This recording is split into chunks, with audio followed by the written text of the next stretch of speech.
ও আমার বিশ্বাসী বান্দারা, যারা আল্লাহকে ব্যতি রেখে দেব দেবীর পূজা করে তোমরা খবরদার তাদের গালি দিও না।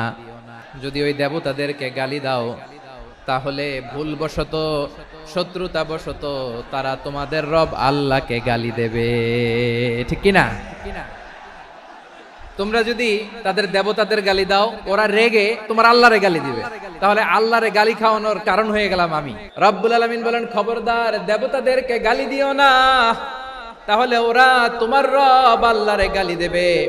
প্রতিটি জাতির জন্য তাদের কাজকে আমি আল্লাহ সুশোভিত করে রেখেছি, তারা সবাই একদিন আমার কাছেই ফিরে আসবে, এরপর আমি রব্বুল আলামিন তাদের আমলনামা তাদেরকে জানিয়ে দেব। সুবহানাল্লাহ পড়ে। তাহলে প্রিয় ভাইয়েরা, ইসলাম আমাদেরকে শিখায়, সূরাতুল আনআমের 108 নম্বর আয়াত থেকে আমরা বুঝলাম কোন ধর্মকে ছোট করা যাবে না। অন্য ধর্মকে ছোট করা মানে ইসলামকে ছোট করা।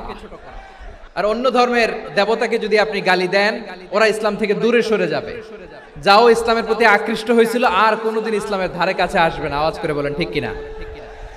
এজন্য কখনো কোনোদিন অন্য ধর্মের দেবতাদেরকে গালি দেয়া যাবে না। অন্য ধর্মের কোন দেবতাদেরকে আমরা গালি দিব না, গালি দিব না, বরং ইসলামের beauty, the beauty of Islam, ইসলামের সৌন্দর্যকে আমরা তুলে ধরব। আমরা যদি বিশ্বনবী সাল্লাল্লাহু আলাইহি ওয়াসাল্লামের জীবনের দিকে তাকাই তাহলে আমি দেখব বিষ্ণু ইসলাম মক্কাতে কিংবা মদিনাতে অন্য ধর্মের লোকদের সাথে খুব পিসফুলি লাইফ লিড করেছেন। হোক মুশরিক, হোক খ্রিস্টান, হোক ইহুদি, বিশ্বনবী সবার সাথে মিলেমিশে ছিলেন। আলহামদুলিল্লাহ বলেন। ইসলাম হচ্ছে পিসফুল রিলিজিয়ান। অন্য ধর্মের প্রতি সহনশীলতার সবক ইসলাম আমাদেরকে দেয়, কিন্তু প্রতিটি মুসলিমের এটা মনে রাখতে হবে আল্লাহর কাছে পছন্দনীয় গ্রহণযোগ্য ধর্ম জীবনাদর্শ একটি, সেটা হচ্ছে ইসলাম। এজন্য রব্বুল আলামিন বলেন ইন্নাদ-দীনা ইনদাল্লাহিল ইসলাম, আল্লাহর কাছে মনোনীত গ্রহণযোগ্য অ্যাকসেপ্টেড ধর্ম মতাদর্শ একটা, সেটা হলো ইসলাম। ইসলাম ছাড়া অন্য কোন ধর্ম যদি কেউ তালাশ করে তার ওই ধর্ম আল্লাহ গ্রহণ করবে না। ওমাই ইয়াবতাগি গায়রাল ইসলামি দীনান ফালাই ইউকবালা মিন ওয়া হুয়া ফিল আখিরাতি মিনাল খাসিরিন।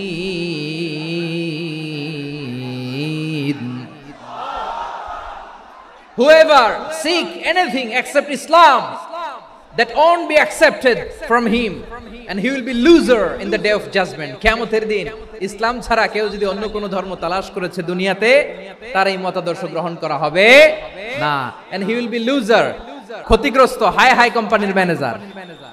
ওর আমও শেষ, সালাও শেষ। প্রত্যেক নামাজ শেষে আমরা আল্লাহরে বলি আল্লাহ রাদিতু বিল্লাহি রাব্বা ওয়াবিল ইসলামি দীনা ওয়াবি মুহাম্মাদিন নাবিয়ান ওয়া রাসূলা। ও আল্লাহ, তোমারে রব হিসেবে পেয়ে আমরা খুশি।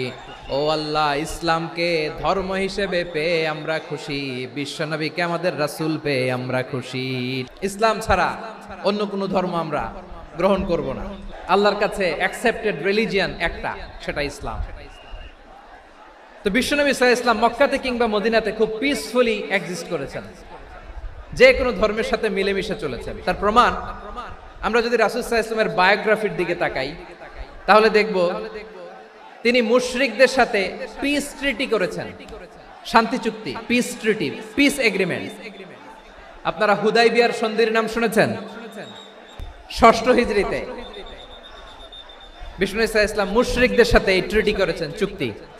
আমরা তো মুসলমান বসতে পারি না, আমরা দুই মুসলিম ভাই একসাথে বসে চা খেতে পারি না, গল্প করতে পারি না। বিষ্ণু সাল্লাল্লাহু আলাইহি ওয়াসাল্লাম মুশরিকদের সাথে ট্রিটি করেছেন, হুদাইবিয়ার সন্ধি।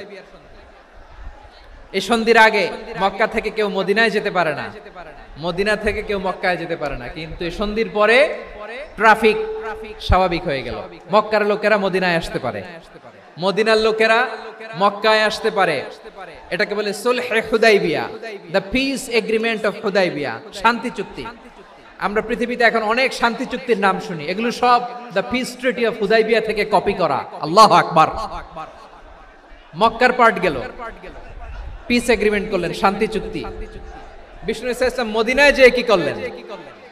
মদিনায় যে বিষ্ণু ইসলাম মদিনা চার্টার করলেন, মদিনা সনদ, সাহিফাতুল মদিনা, এটার বলে মদিনা চার্টার। যে ওয়েস্টে, ইউরোপে, আমেরিকাতে তারা অনেক চার্টার করে, এই সব চার্টার মদিনা চার্টার থেকে কপি করা। আওয়াজ করে পড়েন সুবহানাল্লাহ। বিষ্ণু ইসলাম মদিনায় গেলেন, মদিনাতে মুসলিম, মুশরিক, ইহুদি এই তিন ধর্মের লোক মিলে সব স্টেক হোল্ডার যারা আছে সবাইকে নিয়ে বিষ্ণু ইসলাম মদিনা চার্টার করলেন, মদিনা সনদ। পড়েন সুবহানাল্লাহ। শুধু তাই নয়, মক্কাতে বিশ্বনবী পিস এগ্রিমেন্ট করলেন, শান্তি চুক্তি মুশরিকদের সাথে। মদিনাতে যে বিশ্বনবী মদিনা চার্টার করলেন, মদিনা সনদ করলেন ইহুদিদের সাথে। আবার মদিনাতে বিশ্বনবী ইহুদিদের সাথে পিস ডায়ালগ করলেন, ইন্টারফেথ ডায়ালগ করলেন, আন্তধর্মীয় সংলাপ করলেন, যেই সংলাপের মূল ভিত্তি ছিল তাওহীদ।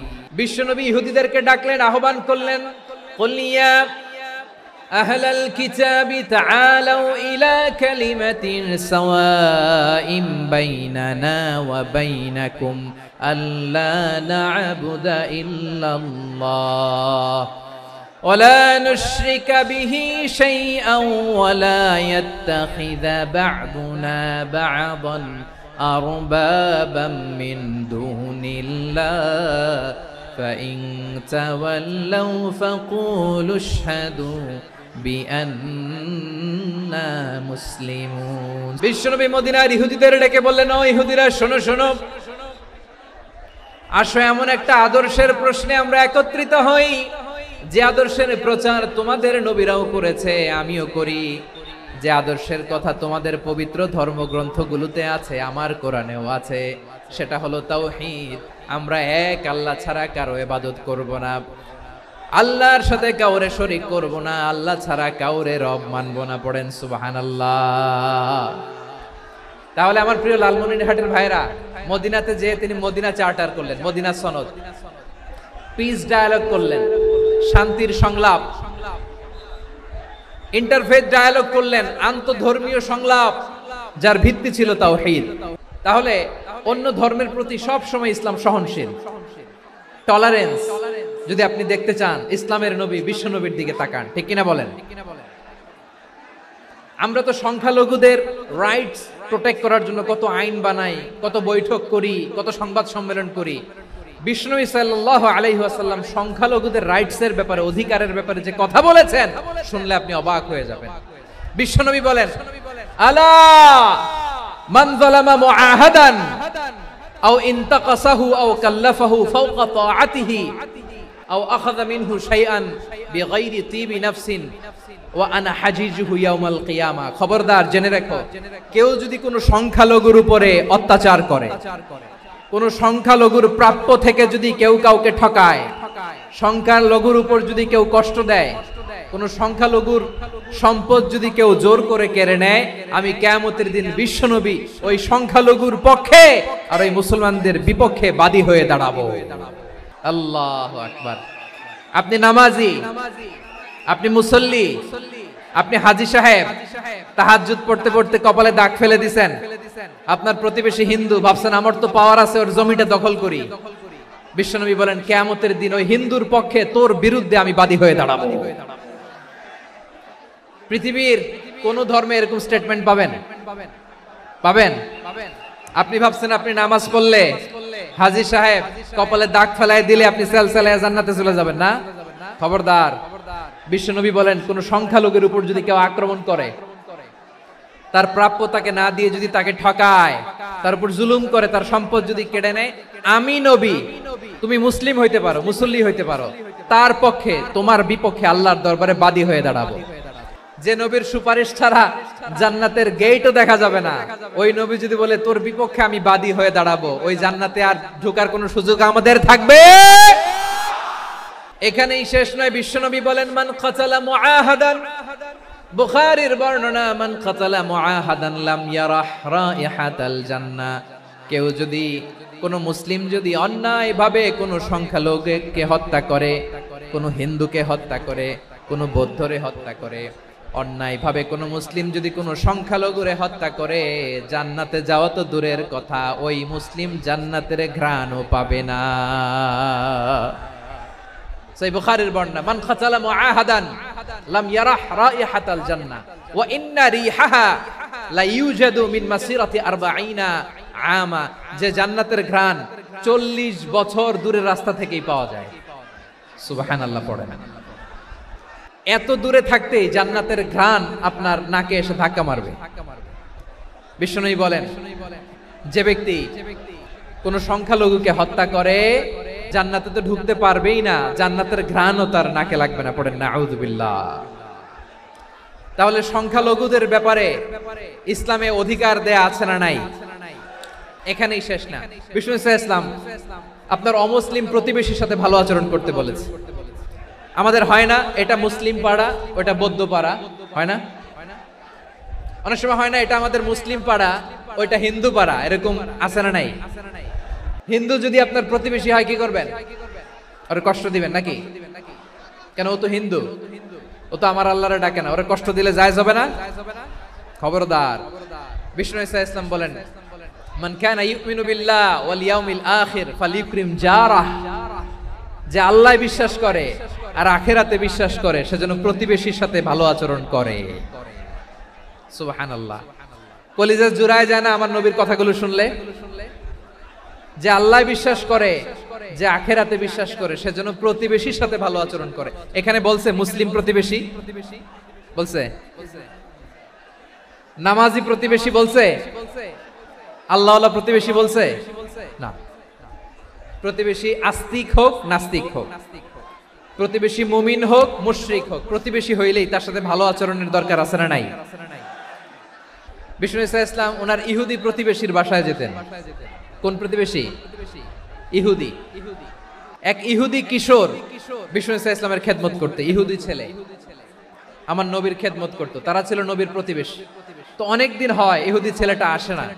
বিষ্ণুনবী খোঁজ দিলেন ঘটনা কি, একটা ইহুদি ছেলে না আমার খেদমতে আসতো, ছেলেটা কই? খোঁজ নিয়ে জানলেন ছেলেটা অসুস্থ। বিষ্ণু ইসলাম ওই ইহুদির বাড়িতে চলে গেলেন ওই ছেলেটাকে দেখা করার জন্য, ভিজিট করার জন্য। সুবহানাল্লাহ পড়বেন না? গেলেন, যে দেখে ইহুদি ছেলেটা মুমূর্ষ, জান যায় যায় ভাব, বিছানায় পড়ে আছে, তার বাবা দাঁড়ানো। বিশ্বনবী তার মাথার পাশে বসলেন, মাথায় হাত বুলিয়ে দিলেন আর ছেলেটাকে বললেন, আসলিম, হে ইহুদি ছেলে, আসলিম, ইসলাম ধর্ম গ্রহণ করো। তো ছোট্ট ছেলে ভাবে আমরা ইহুদি, এখন ইসলাম ধর্ম গ্রহণ করলে আব্বা যদি বকা দেয়। ফানাযারা ইলা ওয়াজহি আবি, ছেলেটা তার বাবার চেহারার দিকে তাকালো, দেখি আব্বা কি কয়। আব্বা যদি বলে তাইলে ইসলাম ধর্ম গ্রহণ করব। ইহুদি ছেলেটা তার বাবার দিকে যখন তাকালো, ওর বাবা বলে, আতি আবুল কাসিম, আবুল কাসিম যা বলে তাই করো। আবুল কাসিম হচ্ছে বিষ্ণু ইসলামের একটা কুনিয়াত, উপনাম। আমার রাসূলের বড় ছেলের নাম ছিল কাসেম। যেমন দেখবেন আমাদের এলাকায় কারো ছেলের বড় ছেলের নাম যদি হয় আব্দুল্লাহ, এরা আব্দুল্লাহর বাপ বলে ডাকে। কারো বড় মেয়ের নাম যদি হয় ফাতেমা, এরা কি ডাকে? ফাতেমার বাপ বলে না? তো বিষ্ণু ইসলামের বড় ছেলের নাম ছিল কাসেম। ইহুদি বাবা বলল, আতি আবুল কাসেম, আবুল কাসেম যা বলে তাই শোনো, মানে মোহাম্মদ যা বলে তাই শোনো। এই কথা শুনে ছেলে সাহস পাইছে, ছেলে আবার পড়তে আরম্ভ করলো, আশহাদু আল্লাহ ইলাহা ইল্লাল্লাহ ওয়া আশহাদু আন্না মুহাম্মাদার রাসূলুল্লাহ। পড়েন আল্লাহু আকবার। বিশ্বনবীর আহ্বান শুনে ওই আহ্বানে সাড়া দিয়ে ইহুদি ছেলে শাহাদা পড়ে মুসলমান হয়ে গেল। তার হৃদয়টারে ঈমানের নূর দিয়ে আলোকিত করে দিল কে? প্রিয় ভাইরা, এবার রাসূল সাল্লাল্লাহু আলাইহি ওয়াসাল্লাম বের হয়ে আসলেন ঘর থেকে আর বললেন, আলহামদুলিল্লাহিল্লাযী আনকাযাহু মিনান নার।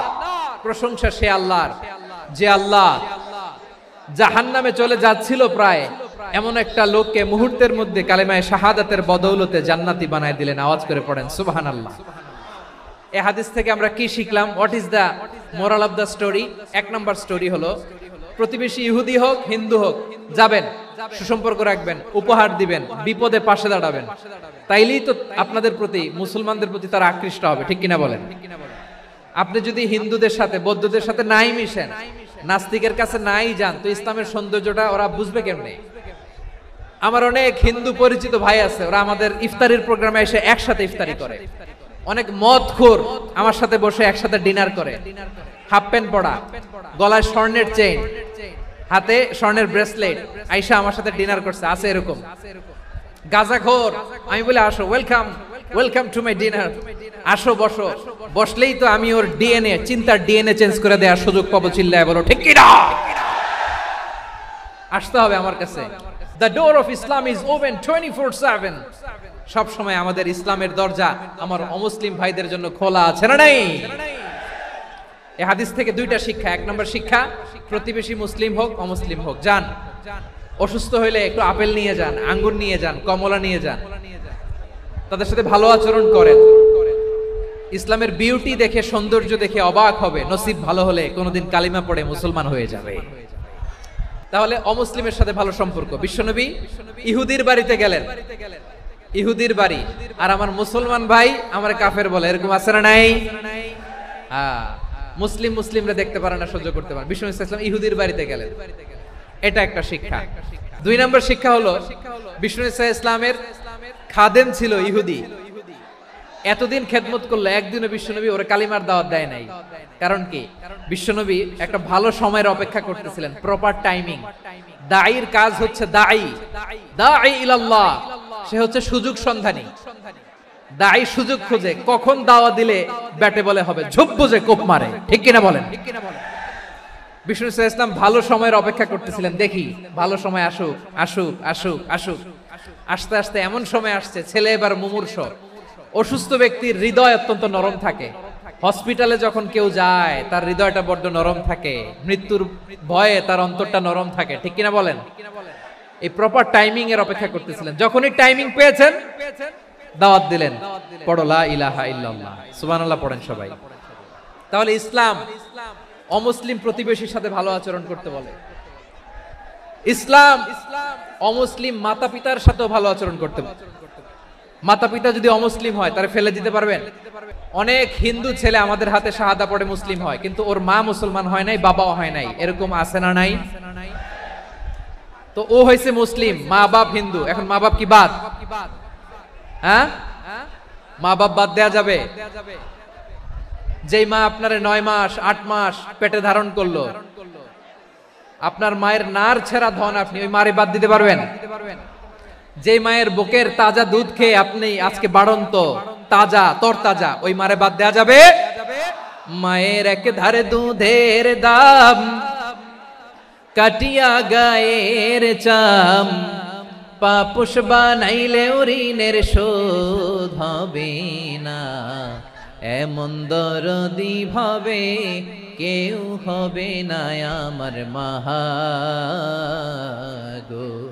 মায়ের এক ধারে দুধের দাম, কাটিয়া গায়ের চাম, পাপুষ বানাইলে ঋণের শোধ হবে না, এমন দরদি ভাবে কেউ হবে না আমার মাহা গো। মাকে তো বাদ দেয়া যায় না। وَقَضَى رَبُّكَ أَلَّا تَعْبُدُوا إِلَّا إِيَّاهُ وَبِالْوَالِدَيْنِ إِحْسَانًا। আল্লাহ বলে, অবধারিত দুইটা ভার্ডিক্ট তোমাদের জন্য, এক আল্লাহর ইবাদত করবা আর মা বাবার প্রতি ইহসান করবা। আদেশটা কার? মা বাবার প্রতি ইহসান করতে হবে। আমার মা হিন্দু হোক, ভালো আচরণ করতে হবে, বৌদ্ধ হোক, ভালো আচরণ করতে হবে। আমার যে সমস্ত হিন্দু ভাইয়েরা মুসলিম হয়েছে, তোমাদের মা বাবা এখনো মুসলমান হয় নাই, তাদের সাথে ভালো আচরণ করতে হবে। আপনাদের খেদমত নিজে করতে হবে, অথবা খেদমতের ব্যবস্থা করাই দিতে হবে। মান্থলি যে খরচ লাগে এটা দিতে হবে। আরে তুমি এখন মুসলিম, তোমার মা বাবা হিন্দু, এখনই তো সুযোগ ইসলামের সৌন্দর্য দেখানো। এখন মা বাবা যদি দেখে, আরে এটা হিন্দু থাকতে তো বদমাইশ ছিল, বেয়াদব ছিল, কি এমন ধর্ম সে গ্রহণ করলো যেটা গ্রহণের সাথে সাথে সে পাল্টে গেল, নসিব ভালো হইলে তারাও কালিমা পড়ে মুসলমান হয়ে যাবে। বিষ্ণু ইসলামের স্ত্রীর নাম ছিল আয়েশা রাদিয়াল্লাহু তাআলা আনহা, আবু বকর রাদিয়াল্লাহু তাআলা আনহুর মেয়ে। আবু বকর রাদিয়াল্লাহু তাআলা আনহুর আরেক মেয়ের নাম হচ্ছে আসমা। দুজনই আবু বকর রাদিয়াল্লাহু তাআলা আনহুর মেয়ে। আসমা আর আয়েশা দুজন বোন, এক মায়ের নাম, বাবা এক, মা দুইজন। আয়েশা রাদিয়াল্লাহু তাআলা আনহার মায়ের নাম উম্মে রুমান, আর আসমা রাদিয়াল্লাহু তাআলা আনহার মায়ের নাম কুতাইলা বিনতে আব্দুল উজ্জা। আবু বকর রাদিয়াল্লাহু তাআলা আনহু 4টা বিয়ে করেছিলেন। তো একই ঘটনা ঘটেছে এই ফ্যামিলিতে। আসমা ইসলাম ধর্ম গ্রহণ করে মুসলিমা, কিন্তু তার মা কুতাইলা মুশরিকা। তার মানে মেয়ে মুসলিম, মা অমুসলিম, ভেজাল আছে না নাই? কিন্তু কুতাইলা আর ধৈর্য ধারণ করতে পারে না। নার ছেড়া ধন, কলিজার টুকরা ধন, কলিজার টুকরা সন্তান আসমারে দেখতে বড্ড মন চায়। সাইয়েদনা আসমা রাদিয়াল্লাহু তাআলা আনহা মক্কা থেকে হিজরত করে মদিনায় চলে গেলেন হুদাইবিয়ার পর। যখন মক্কা মদিনা ট্রাফিক স্বাভাবিক হলো, মক্কার লোক মদিনায় যায়, মদিনার লোক মক্কায় আসে। কুতাইলা কলিজার টুকরা সন্তান আসমারে দেখার জন্য কিছু উপহার নিয়ে বিশাল মরুপথ পাড়ি দিয়ে মক্কা থেকে মদিনায় যায়। সুবহানাল্লাহ বলেন। এখন মা আসছে মেয়ের সাথে দেখা করতে, মেয়ে তো আর দেখা দেয় না। মেয়ে ভাবছে আমার মা তো মুশরিকা, অপবিত্রা, তার সাথে কি দেখা দেয়া যাবে? বিশ্বনবীর দরবারে চলে গেলেন। কি সৌভাগ্যবান ছিল তারা, মাসলা জানার দরকার হলেই নবীর দরবারে চলে যেত। ঘরে বউয়ের সাথে ঝগড়া হলে নবীর দরবারে চলে যেত। অনেক সাহাবী বলে আমার পেটে ক্ষুধা লাগলো আমি নবীর কাছে চলে যেতাম, কারণ নবীর চেহারার দিকে তাকালেই আমার পেটের ক্ষুধা মিটে যেত। সাইয়েদনা আসমা রাদিয়াল্লাহু তাআলা আনহা বিশ্বনবীর কাছে চলে গেলেন, যে বললেন ইয়া রাসূলুল্লাহ ইয়া হাবিবাল্লাহ ইন্না উম্মি কাদিমাতুন ইলাইয়া ওয়া হিয়া রাগিবা। আমার মা মক্কা থেকে অনেক দূর মরুর পথ পাড়ি দিয়ে উপহার সামগ্রী নিয়ে মদিনায় আমার সাথে দেখা করতে এসেছে গো নবী। আমার জানতে বড্ড ইচ্ছে হয় আমি আমার মুশরিকা দেখা করতে পারবো কিনা। আফা আসিলুহা, আগে যেমনি আমি আমার মায়ের সাথে ভালো আচরণ করতাম, যেমনি আমি আমার মায়ের সাথে সদাচরণ করতাম গো নবী, এখন আমি মুসলিমা, মা মুশরিকা, এখনো কি আগের মতো সদাচরণ করতে পারবো নাকি? বিশ্বনবী বললেন নাম সিলিহা, হ্যাঁ রে আসমা, অবশ্যই অবশ্যই, আগে ঠিক যেমন তুমি তোমার মায়ের সাথে ভালো আচরণ করতে, এখনো তেমনি আগের মতো ভালো আচরণ করবা। কি ইসলাম আমরা পেয়েছি! কত ব্রড মাইন্ডেড আমাদের ইসলাম, কত ওপেন মাইন্ডেড ইসলাম, কত ওপেন আপ করতে পারে, চিন্তা করতে পারেন? বিষ্ণু বললেন হ্যাঁ অবশ্যই, নাম সুলিহা, আগে যেমনি ভালো আচরণ করছো আসমা, এখন ওইরকমই করো, পারলে আরো বাড়ায় করো। তাহলে আমার যে হিন্দু ভাইয়েরা, হিন্দু বোনেরা, ইমানের দৌলতে আপনি ধন্য হয়েছেন, আপনার আম্মা আব্বা এখনো মুসলমান হয় নাই, তাদের জন্য দোয়া করেন, আল্লাহ যেন তাদেরকেও ইমানের দৌলত দান করে। এখন বলেন ইসলাম কি ন্যারো মাইন্ডেড রিলিজিয়ান না ব্রড মাইন্ডেড? কতটা ব্রড মাইন্ডেড দেখেন। বিশ্বনবী সাল্লাল্লাহু আলাইহি সাল্লাম অমুসলিমরা যদি নবীকে উপহার দিত, ওই উপহারও বিশ্বনবী গ্রহণ করতেন। সুবহানাল্লাহ পড়েন। আপনার অমুসলিম বন্ধু যদি উপহার দেয় সেটাও আপনি নিতে পারবেন, যেটা নেওয়া জায়েজ। কিন্তু আপনার বন্ধু যদি আপনার মদের বোতল দেয়, নিতে পারবেন না? হালাল যে কোনো জিনিস নিতে পারবেন। বিশ্বনবী সাল্লাল্লাহু আলাইহি ওয়াসাল্লাম অমুসলিমদের দেয়া হাদিয়া গ্রহণ করতেন। কেমন নবী ছিলেন? আমার নবীরে চিনে নেন, আমার নবীর অ্যাটিটিউড জেনে নেন। বিষ্ণু ইসলাম যখন কোন জনপদে যেতেন, তিনটা অপশন নিয়ে যেতেন। এক নাম্বার অপশন আসলিম তাসলাম, নতুন এলাকায় গেলে বলতেন আসলিম তাসলাম, ইসলাম ধর্ম গ্রহণ করো, শান্তিতে থাকবা, আমার ভাই হয়ে যাবা, আমরা ভাই ভাই, ইসলাম মানো, আমরা ভাই ভাই। যদি বলে না ইসলাম মানবো না, ওকে, অপশন নাম্বার 2, মুসলিম হওয়ার দরকার নাই, লা ইকরাহা ফিদ্দিন, ইসলামে কোনো বাড়াবাড়ি নাই। খ্রিস্টান আছো থাকো, বৌদ্ধ আছো থাকো, ইহুদি থাকতে চাও থাকো, কিন্তু আমরা যেহেতু রিজিওনাল সুপার পাওয়ার, আমাদের আন্ডারে থাকো, ট্যাক্স দিয়া থাকো, এটার বলে জিজিয়া। আলেম যারা আছেন বুঝবেন এটার আরবিতে কি বলে, জিজিয়া। You pay us the tax, we will give you the security. তোমরা ট্যাক্স দিবা, আমরা সিকিউরিটি দিব, আমাদের আওতায় থাকবা, কেউ তোমাদেরকে আক্রমণ করতে পারবে না, আমরা নিরাপত্তা দিব। সুবহানাল্লাহ বলেন। ট্যাক্স দাও, আমরা সিকিউরিটি দিব না, এটাও মানি না। বিষ্ণু বলেন তাহলে তলোয়ার আমাদের আর তোমাদের মাঝে ফয়সালা করবে, মুসলিমও হওয়া না, ট্যাক্স দিবা, নিরাপত্তা দিব, আমাদের আমরা সুপার পাওয়ার, আমাদের আন্ডারে থাকবে, এটাও না। তাহলে তোমাদেরকে তো আমরা বিশ্বাস করতে পারি না, কখন না কখন বিশ্বাসঘাতকতা করো, কার সাথে মিলে হাত মিলাও, তলোয়ার আমাদের মাঝে ফয়সালা করবে। তখন তিনি জিহাদের সশস্ত্র সংগ্রামের ঘোষণা দিতেন। সুবহানাল্লাহ পড়েন। দেখেন পশ্চিমারা জিহাদকে এইভাবে চিত্রায়িত করে না, ওরা জিহাদ বলতে বুঝায় তলোয়ার, হাত কাটো, গলা কাটো না। জিহাদ সশস্ত্র সংগ্রাম 3 নম্বরে। অধিকাংশ ক্ষেত্রেই বিশ্বনবীর সুন্দর আচরণ দেখে, আরে আমার নবীর যে নুরানি চেহারা, অনেকে তো কেবল সিরেফ চেহারাটা দেখেই কালিমা পড়ে মুসলমান হয়ে গিয়েছে।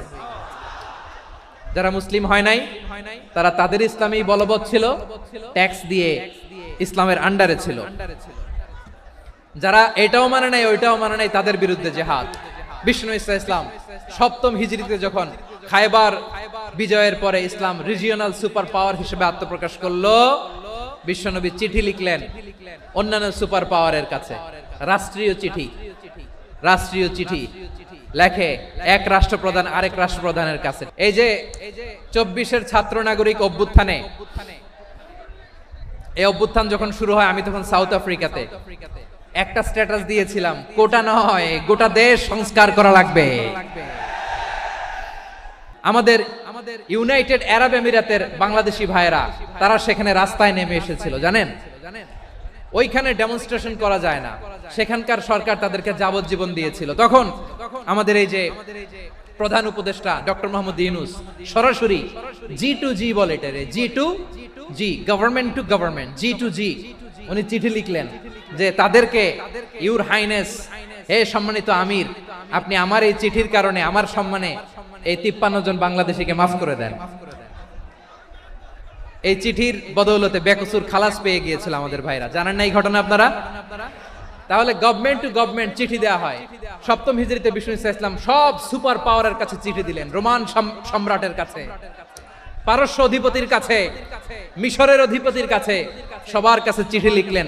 চিঠির ভাষা ছিল এরকম, মিন মুহাম্মাদিন রাসূলিল্লাহ ইলা মুকাওকিস আযীমিল কিবত, মুহাম্মদ রাসূলুল্লাহর পক্ষ থেকে মিশরের বাদশার কাছে, আসলিম তাসলাম, ইসলাম মানো শান্তিতে থাকবা, সালামুন আলা মান ইত্তাবাআল হুদা, শান্তি তার জন্য যে হেদায়েতের অনুসরণ করে। সুবহানাল্লাহ পড়েন। তো এই চিঠি অনেকে ভালোভাবে রিসিভ করেছে, অনেকে এই চিঠি পাওয়ার পরে নবীর কাছে আবার ইন রিটার্ন উপহার পাঠিয়েছে। মিশরের বাদশা মুকাওকিস তিনি বিশ্বনবীকে বিশাল এক উপহারের ডালি পাঠিয়েছেন। মিশরের বাদশা মুকাওকিস ছিলেন ধর্মে খ্রিস্টান। কি উপহার দিয়েছিল আমার নবীকে? 1000 স্বর্ণমুদ্রা, 2টা খ্রিস্টান দাসী, একজনের নাম মারিয়া বিনতে শামউন আল কিবতিয়া, আরেকজনের নাম সিরিন বিনতে শামউন আল কিবতিয়া।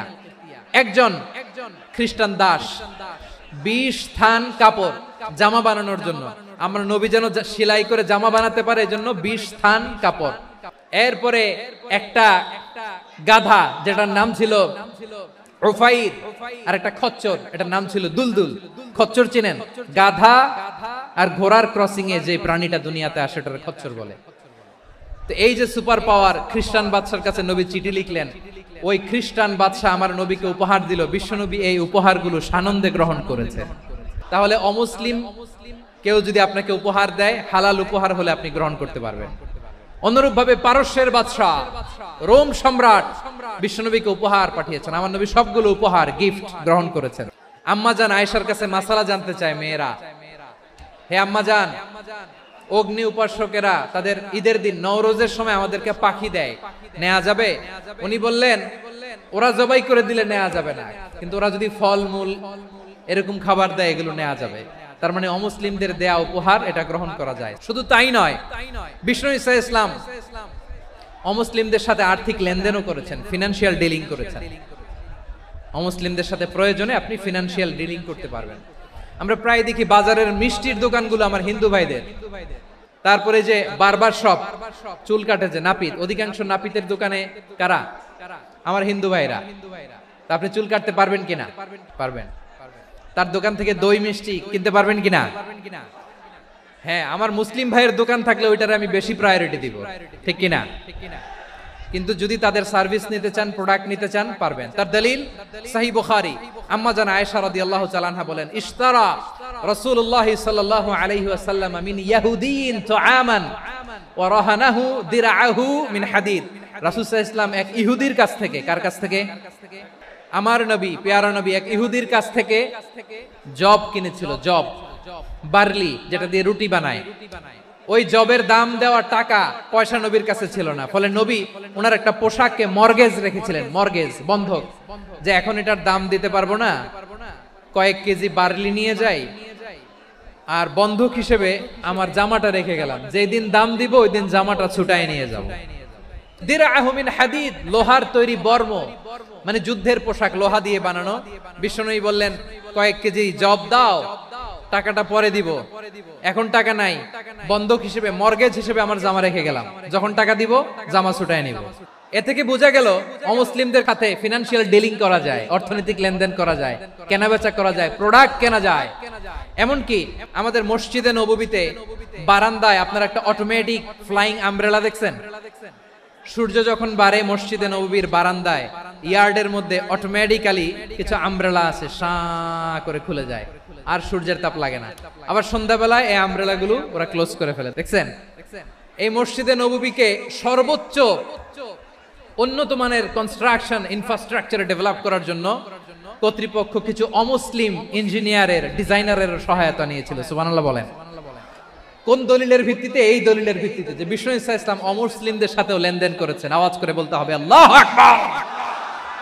শুধু তাই নয়, ইন কেস অফ ইমার্জেন্সি, প্রয়োজনে ইসলামের খাতিরে ইসলামকে সামনের দিকে এগিয়ে নিয়ে যাওয়ার জন্য অমুসলিমদের সাপোর্ট নেওয়া জায়েজ আছে। সুবহানাল্লাহ বলেন। অমুসলিমদের সাপোর্ট নেয়া, তাদের থেকে অর্থ নেয়া, পলিটিক্যাল সাপোর্ট, পলিটিক্যাল অ্যাসাইলাম নেওয়া জায়েজ আছে।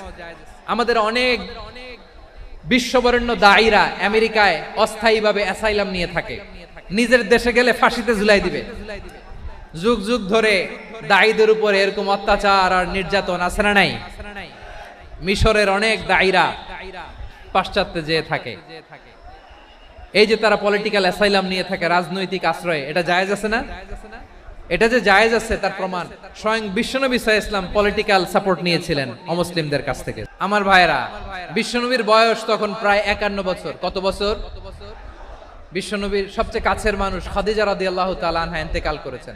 বিশ্বনবী বড্ড কষ্ট পেলেন, হৃদয়টা ভেঙে খান খান। যিনি ঘরের ভেতরে বিশ্বনবীকে সান্ত্বনা দিতেন, ভালোবাসা দিতেন, বাইরে গেলে কুরাইশরা বকাঝকা করে, অত্যাচার করে, কিন্তু আম্মাজান খাদিজা রাদিয়াল্লাহু তাআলা আনহা ঘরটারে এমন শান্তির নীড় বানায় রেখেছেন, এই ঘরের ভিতরে ঢুকলে বিশ্বনবীর কলিজাটা ঠান্ডা হয়ে যেত।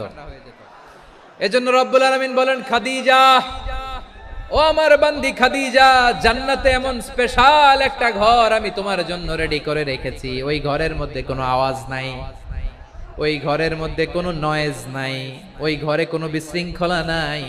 কারণ মক্কার জমিনে আমার নবী কুরাইশদের বিশৃঙ্খলা, নয়েজ আর ঝামেলাগুলোকে উপেক্ষা করে যখন তোমার ঘরের ভিতরে ঢুকতো, ঘরটারে তুমি শান্তির নীড়, ঠান্ডা, নীরব, নিস্তব্ধ, নিঝুম আর শান্তির নীড় বানিয়ে রেখেছো। এজন্য জান্নাতে স্পেশাল একটা শান্তির নীড় আমি তোমারে উপহার দেব। ওই প্রিয়তমা স্ত্রী খাদিজা ইন্তেকাল করলেন, বিশ্বনবীর হৃদয় ভেঙে খান খান। আবার ওনার চাচা আবু তালেব ইন্তেকাল করলেন, যিনি পলিটিক্যাল শেল্টার দিতেন নবীকে। আবু তালেবের ভয়ে, বিশ্বনবীর এই চাচার ভয়ে কোনো মুশরিক নবীর গায়ে হাত দেওয়ার সাহস পায় নাই। এখন স্ত্রীও নাই, চাচাও নাই, নবীকে আশ্রয় দেওয়ার কেউ নাই। নবীর চারদিকে অন্ধকার, নবী এখন কই যাবেন? আমার পেয়ারা নবী নতুন স্টেশন খুঁজতেছেন, নতুন দাওয়াতি প্ল্যাটফর্ম খুঁজতেছেন। তিনি যায়েদ বিন হারেসা রাদিয়াল্লাহু তাআলা আনহুকে নিয়ে মক্কার পাশের একটা নেইবরিং সিটি তায়েফে চলে গেলেন দিনের দাওয়াত দেওয়ার জন্য। নাকি জমি কিনতে গেছিলেন? দুনিয়ার যশ খ্যাতির জন্য, নিজের কোনো লাভের জন্য? তায়েফবাসীদেরকে জাহান্নামের আগুন থেকে বাঁচানোর জন্য। আওয়াজ করে বলতে হবে ঠিক কিনা? বিশ্বনবী বিশাল মরুপথ, পাহাড়ি পথ পাড়ি দিয়ে তায়েফের মরুজমিনে গেলেন কোরআনের দাওয়াত নিয়ে, ইমানের দাওয়াত নিয়ে। কিন্তু তায়েফের লোকেরা বিশ্বনবীর দাওয়াতকে শুধু প্রত্যাখ্যান করেই থামে নাই, তারা বিশ্বনবীর সাথে অত্যন্ত খারাপ আচরণ করেছে, বিশ্বনবীকে শারীরিকভাবে হেনস্থা করেছে, আমার নবীকে শারীরিকভাবে অত্যাচার করেছে, আমার পেয়ারা নবীর গায়ে পাথর মেরেছে, বিশ্বনবীর গা বেয়ে ঝরঝর করে রক্ত ঝরেছে, নবী জামিনের মধ্যে লুটিয়ে পড়েছেন, আবার মেরেছে, আবার নবী হাঁটতে শুরু করলেন, পেছন থেকে আবার মেরেছে, আবার নবী রক্তাক্ত হয়ে জামিনের মধ্যে লুটিয়ে পড়লেন, আবার মেরেছে। বিশ্বনবীর মতো এত সুশ্রী মানব, বিশ্বনবীর মতো এত শুভ্র মানব, বিশ্বনবীর মতো এমন চমৎকার দেহাবয়ব দিয়ে রব্বুল আলামিন কাউকে বানান নাই। এরকম চমৎকার মানুষটাকে তারা তায়েফের ওই জমিনে রক্তাক্ত করেছে। বিশ্বনবী দুনিয়ার কোনো স্বার্থের জন্য সেখানে যান নাই, নিজের কোনো লাভের জন্য, প্রাপ্তির জন্য যান নাই, তায়েফবাসীদের জাহান্নামের আগুন থেকে বাঁচাতে গিয়েছেন। খেয়ে না খেয়ে দ্বীনি প্রচারের কাজে নিজেকে দিয়েছ বিলিয়ে, তাইফের কাফিরেরা চিনল না সে আলো, দুষ্ট ছেলেদের পিছু দিল লেলিয়ে। পাথরের আঘাতে ক্ষত বিক্ষত হয়ে সারা শরীর থেকে রক্ত ঝরে। হে রাসূল তোমাকে ভুলি আমি কেমন করে, হে রাসূল তোমাকে ভুলি আমি কেমন করে। পারেন না আপনারা? ধরুন আমার সাথে। হাজার ব্যথা বেদনার পরে ফিরে আসনি তুমি আপন ঘরে, দিনের আলো তুমি ছড়িয়ে দিতে, চলে গেলে মদিনায় মক্কা ছেড়ে। হে রাসূল তোমাকে ভুলি আমি কেমন করে, হে রাসূল তোমাকে ভুলি আমি কেমন করে। প্রিয় ভাইরা, তায়েফের ছেলেরা নবীকে রক্তাক্ত করলো। আমার নবী কই যাবে? কই যাবে? মক্কায় জায়গা নাই, তায়েফে জায়গা নাই। তায়েফ থেকে ভারাক্রান্ত মন নিয়ে আমার নবী মক্কায় ফিরে আসলেন। বিশ্ব নবী মক্কায় ঢুকতে পারেন না। মক্কার মরুভূমির দিকে তাকিয়ে, উপত্যকার দিকে তাকিয়ে বিশ্বনবী ধা ধা করে কাঁদেন, ঝরঝর করে। নবীর চেহারা মোবারক থেকে চোখের পানিগুলো বেয়ে বেয়ে পড়ে। আমার জন্মস্থান, আমার শৈশব, কৈশোর, যৌবন কেটেছে এই মক্কায়, আমার এলাকায় আমি ঢুকতে পারি না। বিশ্বনবী মক্কার অনতি দূরে দাঁড়িয়ে জায়েদকে পাঠালেন, জায়েদ যাও দেখো কেউ আমাকে সাপোর্ট করার মতো আছে কিনা, যাও অমুকের কাছে যাও। জায়েদ গেলেন, তারাও প্রত্যাখ্যান করে ফিরিয়ে দেয়। বিশ্বনবী বললেন যাও অমুক লোকের কাছে যাও, তিনিও প্রত্যাখ্যান করে ফিরিয়ে দিলেন। কেউ বিশ্বনবীকে আশ্রয় দিতে রাজি হয় না। নিজ জন্মভূমিতে বিতাড়িত বিশ্বনবী, সর্বশেষ বিশ্বনবী বললেন যাও মুতঈম ইবনে আদির ঘরে যাও। মুতঈম ইবনে আদি মুশরিক, তার কাছে যাও। গেলেন, মুতঈম ইবনে আদি রাজি হয়ে গেল। দেখেন অনেক বিপদের সময়ও আমি নিজে সাক্ষী, সামাজিক ভাবে, রাজনৈতিক ভাবে কত ঝঞ্ঝা, কত ষড়যন্ত্র, কত কনস্পাইরেসি পারি দিয়ে আমাদেরকে সামনে এগিয়ে যেতে হয়।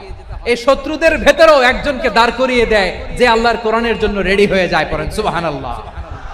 মুতঈম ইবনে আদি, আল্লাহ তার মনকে নরম করে দিলেন। মুতঈম বলে মুহাম্মদ আমি তোমাকে আশ্রয় দিব। তার দুই ছেলেকে পাঠালেন, যাও খোলা তলোয়ার নিয়ে, স্কট দিয়ে, গার্ড অফ অনার দিয়ে মুহাম্মদকে মক্কায় ঢুকাও আর বলো আমি আমান দেব। আমান কি দিব? আমান মানে সিকিউরিটি, নিরাপত্তা। সিকিউরিটি ছাড়া, আমান দেওয়া ছাড়া কেউ থাকতে পারতো না মক্কায়।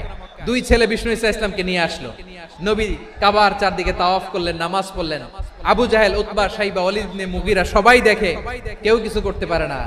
কারণ মুতঈম ইবনে আদি ঘোষণা দিয়েছেন আমি মুহাম্মদকে আমান দিয়েছি, মুহাম্মদের গায়ে যেন কেউ স্পর্শ না করে। আওয়াজ করে পড়েন সুবহানাল্লাহ। নবীর এই বিপদ কালে মুহূর্তে মুতঈমের হৃদয়টারে নরম করে দিল কে? এই মুতঈম কি মুসলিম ছিল না মুশরিক? তাহলে মুশরিকের কাছ থেকে নবী পলিটিক্যাল অ্যাসাইলাম, আধুনিক রাষ্ট্রবিজ্ঞানের ভাষায় পলিটিক্যাল অ্যাসাইলাম, যেটাকে বলে রাজনৈতিক আশ্রয়, ওনার আমান বা নিরাপত্তার এই ঘোষণায় তিনি মক্কায় ঢুকলেন। যতদিন নিরাপত্তা ছিল ছিলেন। মুতঈম যখন মারা গেল, বিষ্ণু ইসলাম হিজরত করে মদিনায় চলে গেলেন। সুবহানাল্লাহ। কিন্তু মুতঈম যে বিশ্বনবীর উপকার করছে এটা বিশ্বনবী ভুলে নাই। আমাদের অনেকে আছে উপকার করার পরে আর খেয়াল থাকে না, এরকম আছে না নাই? আমার নবী ভুলে নাই।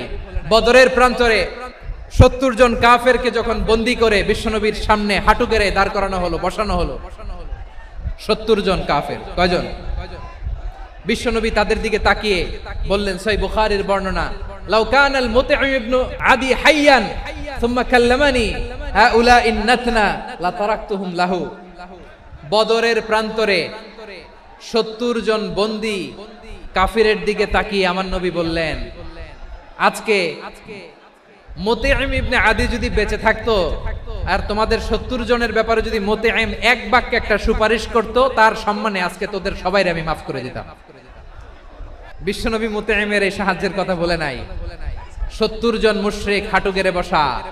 নবী চাইলে এখনই এক্সিকিউশন অর্ডার দিতে পারে। তিনি বললেন, আজকে যদি মুতঈম বেঁচে থাকতো আর মুতঈম যদি তোদের জন্য সুপারিশ করতে, এই আবর্জনাগুলোর ব্যাপারে সুপারিশ করতে, আমি মুহূর্তেই তোদেরকে এমনি মাফ করে দিতাম। শুধু তাই নয়, যাকে যে সম্মান দেয়ার আমার নবী দিতেন, হোক আস্তিক হোক নাস্তিক, হোক মুসলিম হোক অমুসলিম। রোমান সম্রাটের কাছে বিশ্বনবী যখন চিঠি লিখলেন মিন মুহাম্মদ রাসূলিল্লাহ ইলা হিরাকলা আযীমির রোম, মুহাম্মদের পক্ষ থেকে হিরাক্লিয়াসের কাছে, যিনি হচ্ছেন আযীমির রোম। এটা নবী নিজ থেকে বানায় লিখছেন, অতিরিক্ত সম্মান দিয়ে। কোন রাষ্ট্রপ্রধান যখন আসে তাদেরকে আমরা কি বলি জানেন? তার নামের শেষে HE এটা লিখতে হয়, H.E. মানে হিজ এক্সেলেন্সি। কি লেখে? হিজ এক্সেলেন্টি অথবা ইউর হাইনেস, ইউর ম্যাজেস্টি। দেখেন, বিশ্বনবী সাল্লাল্লাহু আলাইহি ওয়াসাল্লাম সব নবীদেরও নবী। তিনি একজন মুশরিক খ্রিস্টান সম্রাট, রোমান সম্রাটের কাছে চিঠি লিখতে যায়, লিখতেছে ইলা হিরাকলা আযীমির রোম, হিরাক্লিয়াসের কাছে আমার চিঠি, যিনি রোমের আযীম, হিজ হাইনেস, মানে রোমের অনেক সম্মানিত এক বাহাদুর। আওয়াজ করে বলেন সুবহানাল্লাহ।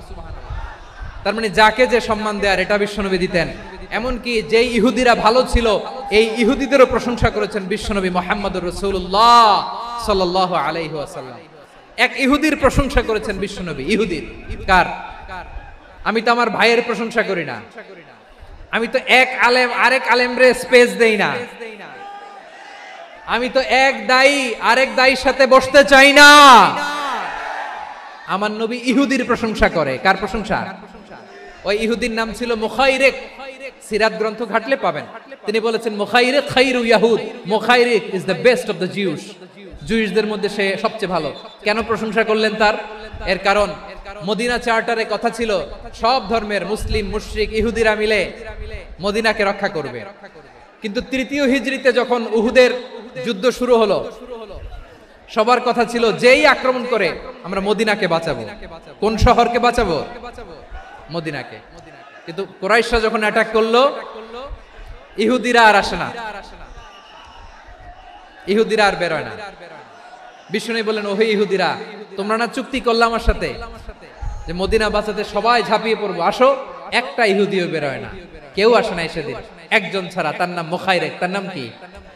মুখাইরিক বাহাদুরের মতো ঘোড়সওয়ার হয়ে বেরিয়ে গেলেন এবং বললেন, গোটা ইহুদি সাম্রাজ্যের একজনও যদি না আসে, আমি মুখাইরিককে কেউ ঘরে আটকে রাখতে পারবে না। বেরিয়ে আসলেন, এসে বললেন, আমি মুহাম্মদের পক্ষে যুদ্ধ করব। আমি মারা গেলে আমার সম্পদ আমার উত্তরাধিকারীরা পাবে না, আমার সম্পদ তোমরা মুহাম্মদকে দিয়ে দিবা। সুবহানাল্লাহ বলেন। উহুদের ময়দানে 70 জন মুসলমান শহীদ হলো। এই ইহুদি, সেও মুসলমানের পক্ষে যুদ্ধ করে নিহত হলো। মুসলিমদের লাশ যখন নিয়ে আসা হলো, এই মুখাইরিকের লাশও নিয়ে আসা হলো। মুসলিমদের লাশের পাশে মুখাইরিকের লাশ দেখে বিশ্বনবী মুখাইরিকের প্রতি অনেক খুশি হলেন। আর বিশ্বনবী খুশি হয়ে বললেন, মুখাইরিক খায়রু ইয়াহুদ, মুখাইরিক যদিও তুমি ইহুদি, তারপরে তুমি সব ইহুদিদের মধ্যে সেরা ইহুদি। পড়েন সুবহানাল্লাহ। আমার নবী ইহুদিকেও সম্মান দিতে কার্পণ্য করে নাই। আওয়াজ করে বলেন আল্লাহু আকবার। এজন্য অমুসলিম হইলেই তারা আমাদের শত্রু নয়। শত্রু কারা? যে সমস্ত অমুসলিম আমাদেরকে নিশ্চিহ্ন করে দিতে চায়, যে সমস্ত অমুসলিম আমাদের ভূখণ্ড থেকে আমাদেরকে তাড়িয়ে দিতে চায়, যে সমস্ত অমুসলিম আমার ধর্ম নিয়ে তুচ্ছতাচ্ছিল্য করে চিল্লায় বলেন ঠিক কিনা, তারা আমাদের শত্রু। সাধারণ অমুসলিমরা আমার শত্রু নয়। এই যে হিন্দুরা থাকে, এরা আমার ভাই, বৌদ্ধরা আমার ভাই, খ্রিস্টানরা আমার ভাই, ইহুদিরা আমার ভাই। তারা দিনই ভাই নয়, তারা মায়ের পেটের ভাই নয়, তারা মানবিক দিক থেকে ভাই। ও মানুষ, আমিও মানুষ। ইসলাম মানুষকে সম্মান করে। সাধারণ মুসলিম আমাদের শত্রু নয়। আপনি জানেন নিউ ইয়র্কে, আমি তো নিউ ইয়র্কে ছিলাম অনেকদিন, ওখানে ফিলিস্তিনিদের পক্ষে যখন আমরা মিছিল করেছি, অনেক ইহুদি আমাদের সাথে মিছিলে দাঁড়িয়েছে। কারণ ওরাও জানে এই ভূখণ্ড ফিলিস্তিনিদের ভূখণ্ড। আওয়াজ করে বলো লালমনিরহাট ঠিক কিনা। তো তারা কি আমাদের শত্রু? না। অনেক খ্রিস্টান আমাদের সাথে আমাদের স্বার্থ রক্ষায় আমাদের পাশে দাঁড়িয়েছে। খেয়াল রাখবেন, হিন্দু আর হিন্দুত্ববাদ এক নয়, ইহুদি ধর্ম আর জায়নিজম এক নয়। এই যে ফিলিস্তিনের ভাইয়েরা, তারা তাদের স্বাধীনতা সংগ্রামের জন্য লড়াই করছে, করে যাচ্ছে, আমরা এটাকে সমর্থন জানাই, চিল্লায় বলো ঠিক কিনা। কাশ্মীরের ভাইয়েরা স্বাধীনতার জন্য সংগ্রাম করছে, আমরা সেই সংগ্রামকে সমর্থন জানাই। যারাই আমাদের ইসলামকে নিশ্চিহ্ন করতে চায় তাদের বিরুদ্ধে আমাদের সংগ্রাম। ওই সমস্ত দুর্বৃত্তদের সাথে আমাদের কোনো সম্পর্ক নাই। আমরা যদি ঐক্যবদ্ধ থাকতে পারি, ওই দুর্বৃত্তরা চান্স পাবে না। আবু তালেব নবীর চাচা, মুশরিক, মারা গিয়েছে মুশরিক অবস্থায়, কিন্তু আজীবন আমার নবীকে আগলে রেখেছে, আমার নবীকে সাপোর্ট করেছে, ভালোবেসেছে। আবু জাহেল মুশরিক, মারা গিয়েছে মুশরিক হিসেবে, আজীবন আমার নবীর বিরুদ্ধাচরণ করেছে। আবু জাহেলের শক্তি, সামর্থ্য, স্ট্র্যাটেজি, প্ল্যান সব আমার নবীর বিরুদ্ধে ছিল। আবু জাহেলের কারণে একটা দিন শান্তিতে আমার নবী মক্কায় ঘুমাতে পারে না, চিল্লায় বলেন ঠিক কিনা। এজন্য রব্বুল আলামিন বলেন, লা ইয়ানহাকুমুল্লাহু আনিল্লাযীনা লাম ইউকাতিলুকুম ফিদ-দীন ওয়া লাম ইখরিজুকুম মিন দিয়ারিকুম আন তাবাররুহুম ওয়া তুকসিতু ইলাইহিম ইন্নাল্লাহা ইউহিব্বুল মুকসিতিন।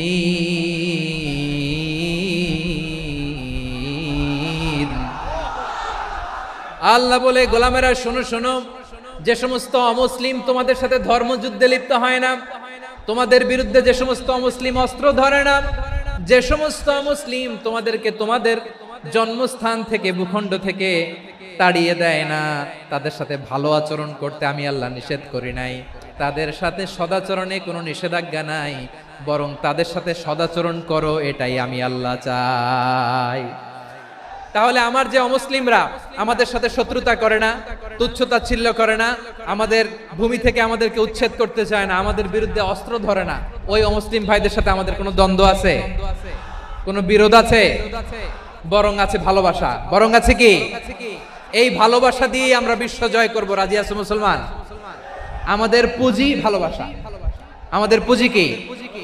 আমার এই পুরো আলোচনা থেকে the religious coexistence, peaceful coexistence, শান্তিপূর্ণ সহাবস্থান, কমিউনাল হারমোনি, এই সাম্প্রদায়িক সম্প্রীতি, এই আলোচনা থেকে কি বুঝলেন? ইসলাম কি ন্যারো মাইন্ডেড না ব্রড মাইন্ডেড? এই ব্রড মাইন্ডেড হৃদয় নিয়ে, ভালোবাসা দিয়ে আমরা বিশ্ব জয় করতে চাই। রাজি আছেন? আল্লাহ কবুল করুক, আমরা সবাই পড়ি আমিন। আমার প্রিয় মায়েরা, বোনেরা, আপনাদের জন্য একটা হাদিস বলে শেষ করব। বিশ্বনবী বলেন, আমার মায়েরা খেয়াল করে শুনুন, বিশ্বনবী আপনাদের উদ্দেশ্য করে বলেন, আল মারআতু ইযা সাল্লাত খামসাহা ওয়া সামাত শাহরাহা হাফিজাত ফুরুজাহা আতাআত বা'লাহা ফালতাদখুল মিন আইয়ি আবওয়াবিল জান্নাতি শাআত। বিশ্বনবী আপনাদেরকে 4টা কাজের কথা বলেছেন, খুব বেশি না, 4টা করলে 8 জান্নাতের দরজা সব খোলা। কোনটা দিয়ে যাবেন? যেটা দিয়ে মনে চায়। 1 নাম্বার 5 ওয়াক্ত নামাজ। আমার বোনেরা জোহরের নামাজ পড়তে পড়তে এটা আসরে নিয়ে যায়, আসর পড়তে পড়তে মাগরিবে নিয়ে যায়, এরকম আছে না নাই? আমার বোনেরা এটা করবেন না। ইন্নাস সালাতা কানাত আলাল মুমিনিনা কিতাবাম মাওকুতা, সময় মতো পড়বেন। সামাত শাহরা, রমাদানের রোজাগুলো রাখবেন। হাফিজাত ফুরুজাহা, যে নারী তার চরিত্রকে হেফাজত করে, তার প্রাইভেট হেফাজত করে, তার লজ্জাস্থান হেফাজত করে। ও মায়েরা, আপনার এই গর্ভ যে কত দামি আপনি জানেন না। আপনার এই গর্ভ থেকে জন্মাবে আগামীর সালাহুদ্দিন আল আইয়ুবী। আপনার গর্ভ থেকেই জন্মাবে ইমাম আল মাহদি আল মুনতাজার। আপনার পেট থেকে জন্মাবে আবু সাইদের মতো বীর সৈনিক। আপনার পেট থেকে জন্মাবে মুগ্ধের মতো বীর মুজাহিদ। আপনি জানেন না কে আসবে আপনার পেট থেকে। সময়টাকে কাজে লাগান, ইসলামকে বুঝেন, মানেন, আমাদের ইসলামিক লেকচারগুলো শুনেন। আমরা যে বার্তাগুলো, ইনস্ট্রাকশনগুলো, দিক নির্দেশনাগুলো আপনাদের খেদমতে রাখি, এগুলো মেনে চলুন। আপনিই পারেন আপনার ঘরটাকে জান্নাতের টুকরা বানাতে। একটা family, it's a very big institution and you are the MD, the managing director of this institution. চিল্লায় বলেন ঠিক কিনা? চাইলেই পারেন ঘরটারে জান্নাতের টুকরা বানাতে।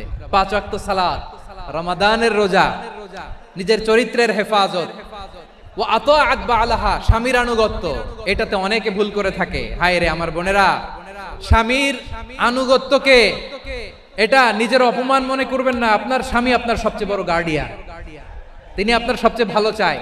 নারী কখনো গার্ডিয়ানশিপের বাইরে থাকতে পারে না। হয় আপনি বাবার গার্ডিয়ানশিপের ভেতরে, বাপ না থাকলে ভাই আপনার গার্ডিয়ান, ভাই না থাকলে চাচা গার্ডিয়ান, বিয়ের পরে আপনার স্বামী আপনার গার্ডিয়ান। শরিয়া সম্মত স্বামীর আদেশগুলো আপনি মেনে চলবেন, কিন্তু শরিয়া বিরুদ্ধ কোনো আদেশ মানতে আপনি বাধ্য নয়। এই 4টা কাজ যদি কোনো নারী করে, বিষ্ণুই বলেন জান্নাতের 8টা দরজা খোলা, তোমার যেটা দিয়ে মনে চায় সেটা দিয়ে জান্নাতে তুমি এন্ট্রি নিতে পারো।